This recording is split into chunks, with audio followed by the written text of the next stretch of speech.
from the studios on the Daytona Beach Community College East Campus. Hello and welcome to Music Hotline. My name is Monya Windsor-Gilbert and I'm so pleased to be here in the studio to talk once again about musicians and the instruments they play. As you know, we're always happy to discuss all kinds of music on this show, and in doing so we will broaden our knowledge of the music business. We probably know quite a lot about classical, jazz, country and blues, but how many of us have any in-depth understanding of what funk is? This is the topic for this program, so think about questions that you've always wanted to ask about funk, and remember that this is a live show, so you can call us on 1-800-901-9238. We'll be very happy to talk to you. My guest has been playing the drums for about 35 years, and he's brought with him to the studio his favourite bass player. They'll be doing some demonstrations and playing some music for you, so let me introduce Phil Reed and Lee Hill. Hey. Phil, it's great to have, and Lee, it's great to have both of you here. It's my pleasure. We're so happy that you came to join us, and you're going to tell us about funk, which is a subject about I know relatively little. No. So I'm, although I know a little bit more than I did 24 hours ago. But one thing that I do know, which is a starting point for us, is that soul music preceded funk. It sort of funk grew out of soul music in the mid-60s maybe when it started, but it reached its sort of peak, I think, in the mid-70s and late 70s. Yes, it is true that funk is a derivative of soul music or R&B, which of course is a derivative of blues and gospel and jazz. It's a real gumbo that this came from, so I guess we can call it a hybrid. It started somewhere in the late 50s, early 60s sometime. And James Brown sticks out the most in my mind, where he was one of the first people who really started what we call the groove as far as musicians are concerned. It's laying down a rhythmic, hypnotic pattern of beat, and it gives the listener slash dancer somewhere to go in their mind and musically and to have a good time. So they're sort of secure in the rhythms that they're listening to, so that they can do whatever dance they want to do. Well, yes. And then you lay down this groove, and we now know what the groove is. Well, see, you know more than I thought you knew. And the other instruments sort of lay on top of it, so that you remain consistent down below in this groove line. That in my opinion is the essence of really good funk rhythmic music is a strong foundation, a strong beat, and a bass player to lay it on top of. And from that, the other musicians who will join us can add their part and take it where they want to go, but leaving the tonal and the rhythmic center to go in one direction. And that's a good thing. Right, and you are just the two of you for this program, but how many people would normally play in a group that you were going to do a funk concert, for example? Well, you know, that has changed over the years. In the 60s and in the 70s, the bands were big, and they had the horns. You had Chicago and Tower of Power and all these wonderful, wonderful bands playing these great rhythms, and as time went on, budgets got tight, disco showed up, and people would rather dance to records, so the bands got smaller. Then you add some synthesizers and really, really good keyboardists who were really stretching the boundaries of funk music, and the horn sections kind of dwindled, and they moved into an area where there were soloists and things of that sort. Today's funk bands are usually about 5 people or so, and it's your basic rhythm section, bass, drums, keyboard, guitar. Sometimes you'll have a sax on top of it, sometimes 2 keyboards. And what about a vocalist? Do you have vocalists? Sure. In a lot of the projects that I may work on, along with my friend Lee, we do some of the singing. Oh, do you? Well, you're not going to ask me tonight. I was going to say you didn't confess that. No, there was reasons for that, Monya. Oh, really? I would have liked to have heard that, actually. Ooh, that could add a completely different dimension to the program. Yes. Now, funk in itself, and of course, in my opinion, the vocal in many instances is the hook. They'll sing the chant or the call and response or something that the listener can say, oh yeah, that song. You know, hey, let's all party, whatever that is, and that's it. There's no real singing per se, because this is a musician's kind of a music, you know. And for vocalists, you have many of them, and they pursue their own type of genre. But as far as the funk, it's all about the bottom and the groove and making you feel good. Well, now, because it's so involved with rhythms, and that would be a thing that I would love you to demonstrate, could you show how the different rhythms, you mentioned that country has one rhythm and maybe some other sort of music has another sort of rhythm, and then the soul had a rhythm, and then they sort of, they altered that for the funk, didn't they? Or a groove. Now, many times, in a beat is a beat. You can slow it down, you can speed it up, you can accent it in certain ways, and use the same beat in many different genres of music.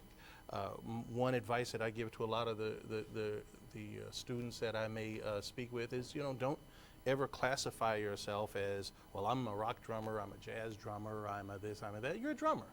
Learn to play well, learn to play all types of music and appreciate all types of music, and then that way you can broaden your horizons.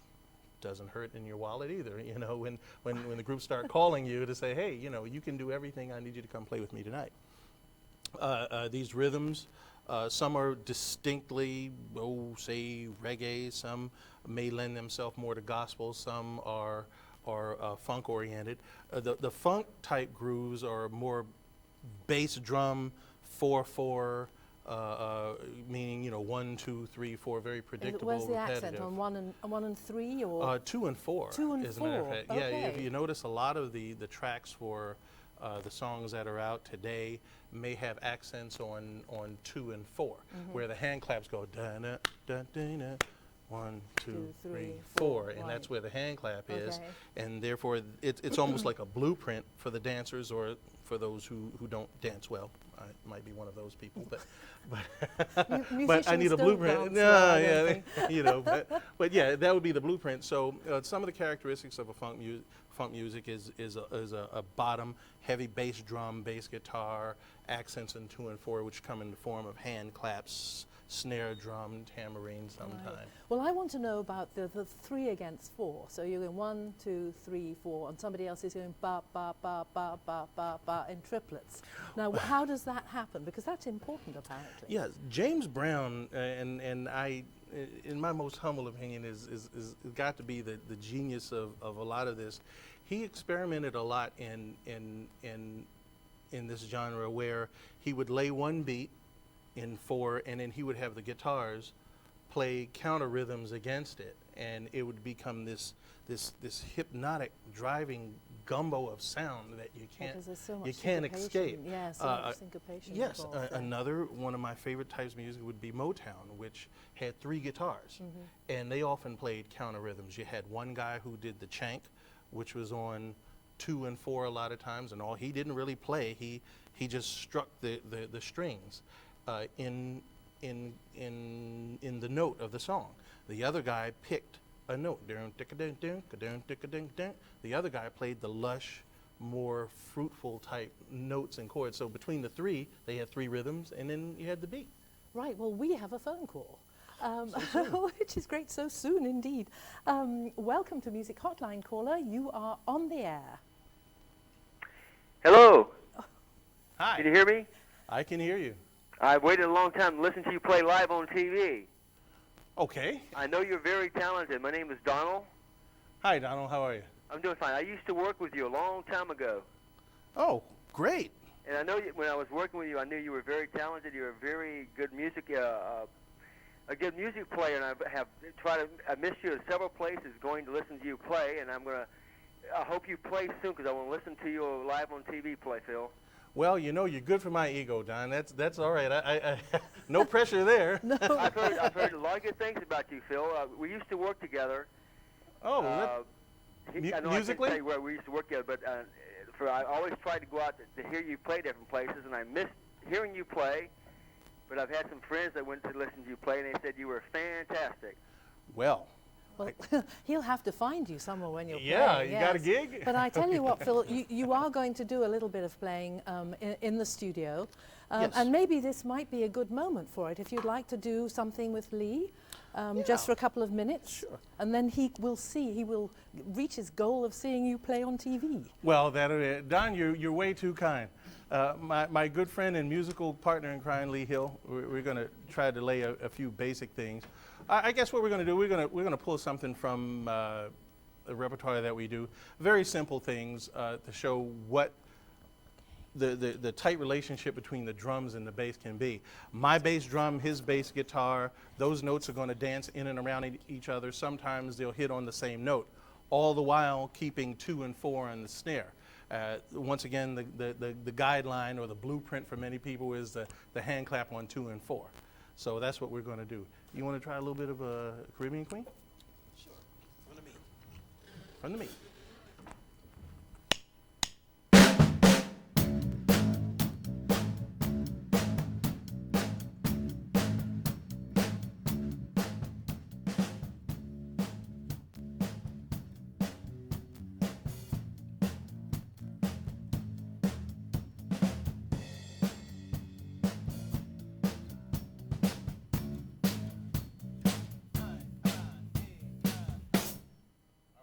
Well, here we have your basic bottom. That was a Billy Ocean tune, Caribbean Queen, big disco hit from way back when, back in the 80s. It just had a looping bass line, and the bass just went boom, boom, boom, boom, boom, boom, and you hear that long enough, your mind accepts this rhythm.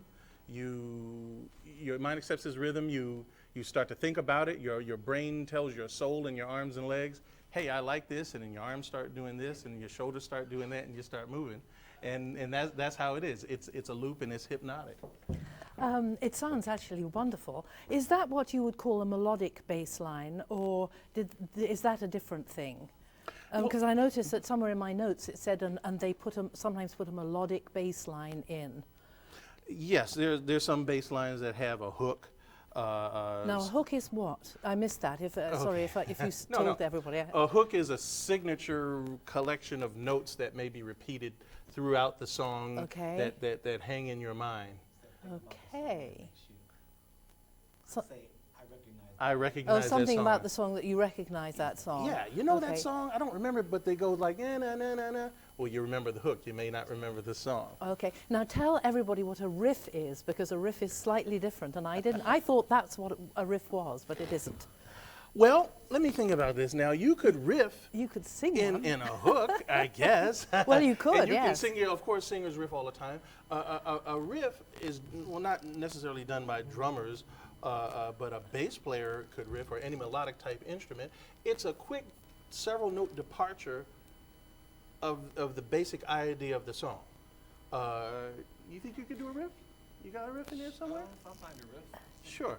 Okay, what he's going to do is he's going to play a pattern of his choice, and then he's going to depart from the pattern and play a few notes and come back to what he was doing. And that would just be a riff. And it's a way of the musician putting his signature or his fingerprint, his own fingerprint onto the song without leaving where the music is going. Okay. Because once a musician starts leaving where the music is going, you won't have music to go to on the next gig a lot of times.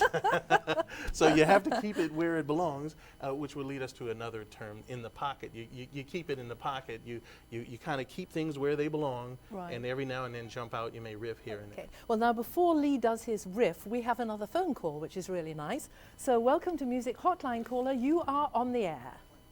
Yes, my name is Kimberly of Orlando. Hi, Kimberly. And I've loved music ever since I was a little girl. And I'm also a Christian. So my question is, do you honestly believe that there is a such thing as good or evil music?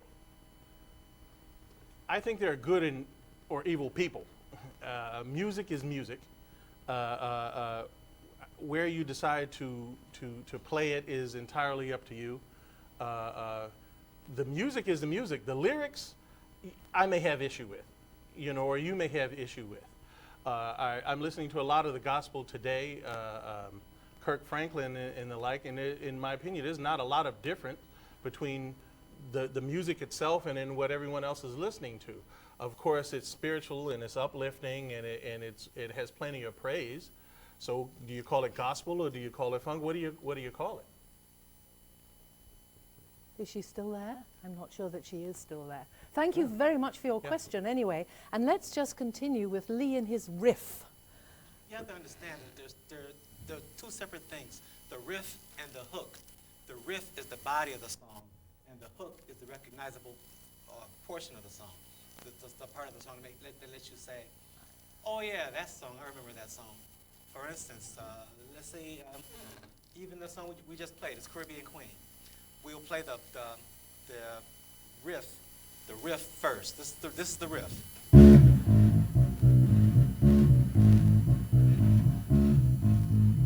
then, okay, wait a minute. And then there's the hook.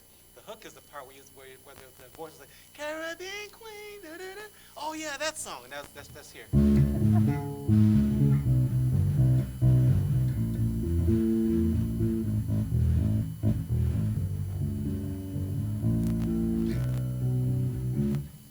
That's the hook. That is the hook. Okay. So there's a riff. The riff is the groove of the song, and the hook is that recognizable element. Okay, Exactly that's the great. I think we do understand that now. There's something else I want to ask Lee, and you know what it is. It's the slap bass technique. Would you give a demonstration of that, please? Didn't James Jamerson, wasn't he a great bass player? Absolutely, he was fantastic. He was one of my favorites. I could say he taught me because I take those old 45s, slow them down to 33, and learn them note for note. Right. Well, can you do the slap bass technique for us for a second? So Okay, we can see it? that would be the first slap basses that I could think of. The originator was Larry Graham, who played for Sly and the Family Stone. They didn't have a drummer in church a long time ago, so he played with his thumb. And since they didn't have a drummer, he played like. Okay. And then it just carried on into the music. But he started this slap thing, like when he did his all the old dance to the music. But then this is my favorite. This one. Let's hit that. Hit that? Yeah. Let's hit that. Okay. Phil, we have another phone call, believe Another it or not, phone which call. is just great. Okay, welcome to Music Hotline. We are delighted to have your call. You are on the air. Great. My question is for the guitarist. I'm interested in playing the guitar myself, and I'm 45 years old. And is the acoustic easier than the bass? The bass appears to be easier to me, but I want his opinion on it. It's easier in one sense. It's easier because usually the parts that the bass player would play are easier to master. They're easier to master.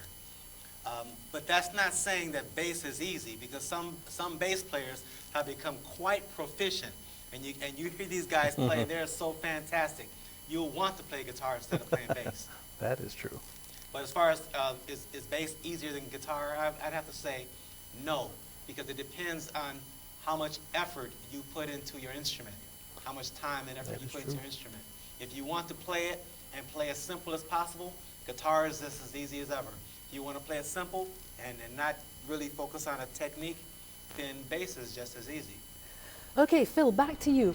Tell us something about the people who've been involved in this transition from soul to funk, because I know Miles Davis was very much involved in getting, you know, the music into what he was doing.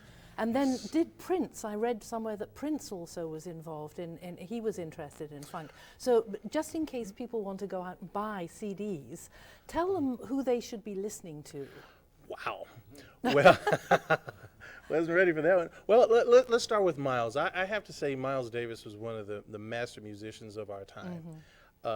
He, as I have read, had the group VSOP with the Masters of the Masters with Tony Williams and Herbie Hancock and Ron Carter. He had done this for so many years and ushered in the cool era of jazz.